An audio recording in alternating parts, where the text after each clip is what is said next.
নমস্কার বন্ধুরা, ভিতর বাড়ির পক্ষ থেকে তোমাদের আবারও স্বাগত। তো আজকে আমরা বানাতে চলেছি ডিমের ডাক বাংলো। তো চলো শুরু করা যাক। আর এখানে আমি নিয়ে নিয়েছি একটা গোটা সেদ্ধ আলু, এখানে আদা আর রসুন থেতো করা, একটা গোটা পেঁয়াজ কুচি করা, আর দুখানা ডিম সেদ্ধ আমি হাফ করে কেটে নিয়েছি। এখানে কুচনো কাঁচা লঙ্কা আছে, আর ধনেপাতা আছে, আর এখানে 7-8 পিস ব্রেড।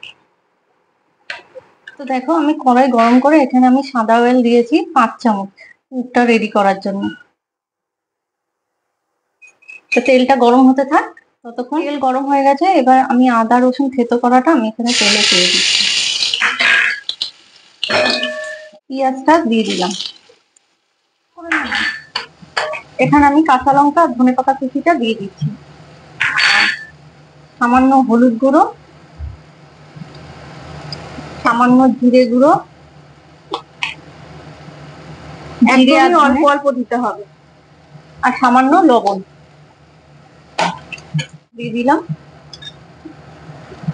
আর একটু টমেটো সস দিয়ে দিচ্ছি। ম্যাশ করা আলুটাও দিয়ে দেওয়া হচ্ছে, দিয়ে একটু ভালো করে নেড়েচেড়ে নিতে হবে। তারপরে আমরা একটু পেঁয়াজ বেরেস্তাও বানিয়েছিলাম, সেটা দিয়ে নামিয়ে নেব। আলুটা যেহেতু সেদ্ধই ছিল, সেহেতু বেশি নাড়াচাড়া করতে হবে না, মোটামুটি রেডি আছে। তো দেখো, মোটামুটি রেডি হয়ে গেছে। এখন শুধু ওই বেরেস্তাটা দিয়ে নামিয়ে দেবো। তার পরবর্তী স্টেপটাও তোমাদের সাথে দেখাচ্ছি। খুব ইজি প্রসেস, তোমরা অবশ্যই ট্রাই করবে, খুবই ভালো লাগবে। বেরেস্তাটা দিয়ে দিচ্ছে বৌদি, দিয়ে এবার কিন্তু নামিয়ে নেব। এখানে আমি 50 বেসন আর 50 চালের গুঁড়ো দিয়ে দিচ্ছি। চালের গুঁড়োটা দিলে একটু মচমচে হয়, সেই জন্য আমি চালের গুঁড়োটা এখানে ব্যবহার করছি। তোমরা না চাইলে নাও দিতে পারো, শুধু বেসনেও করতে পারো। আর এখানে আছে কালো জিরে আর জোয়ান সামান্য। এখানে আছে হলুদ গুঁড়ো, লঙ্কা গুঁড়ো আর লবণ দিয়ে আমি এটা জল দিয়ে ব্যাটার বানিয়ে নিচ্ছি। তো দেখো, আমার কিন্তু ব্যাটারটা রেডি হয়ে গেছে, আর ব্যাটারের থিকনেসটা কিন্তু ঠিক এরমই হবে। তো দেখো, স্লাইস রুটিগুলোকে এইভাবে জলের মধ্যে দিয়ে চুবিয়ে বেশ ভালো করে জলটাকে নিংড়ে নিতে হবে, একদম চিপে ড্রাই করে ফেলতে হবে। দেখো, তোমাদের একটা প্রসেস দেখিয়ে দিচ্ছি। তো আলু পুরটার সঙ্গে ডিমের একটা অংশ দিয়ে এটা ভালো করে মুড়িয়ে নিতে হবে। তারপর স্লাইস রুটিটা নিয়ে এটা মুড়িয়ে রোল করে তারপরে ভাজতে হবে এইভাবে।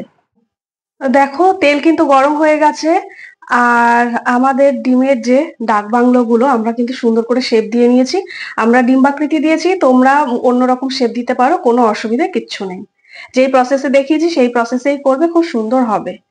তো দেখো, খুব সাবধানে এটা কিন্তু কোট করে নিতে হবে, ঠিক এভাবেই।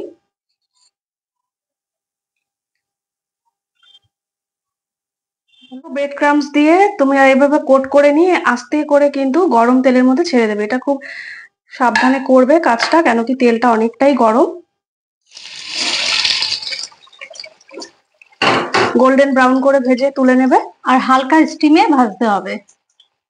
এরকম গোল্ডেন ব্রাউন করে ভেজে তুলে নিতে হবে। আমার কিন্তু তৈরি হয়ে গেছে, তো আমি তুলে নিচ্ছি। তো দেখো বন্ধুরা, আমরা এইভাবে ভেজে তুলে নিয়েছি, এবার আমরা সার্ভ করে দেবো। ডিমের ডাক বাংলোটা তৈরি হয়ে গেছে, এবার আমরা সার্ভ করব। আর তোমরাও কিন্তু তৈরি করবে, তৈরি করে আমাদের ফিডব্যাক দেবে কেমন হয়েছে। কেমন হয়েছে রে? দারুণ হয়েছে। তো বন্ধুরা, দেখতেই পাচ্ছ ওদের এক্সপ্রেশন দেখে, তোমরা কিন্তু অবশ্যই ট্রাই করবে। ততক্ষণ ভালো থাকবে, সাবধানে থাকবে, সতর্ক থাকবে। আবারও কোনো নতুন ভিডিওতে তোমাদের সাথে দেখা হবে। টাটা।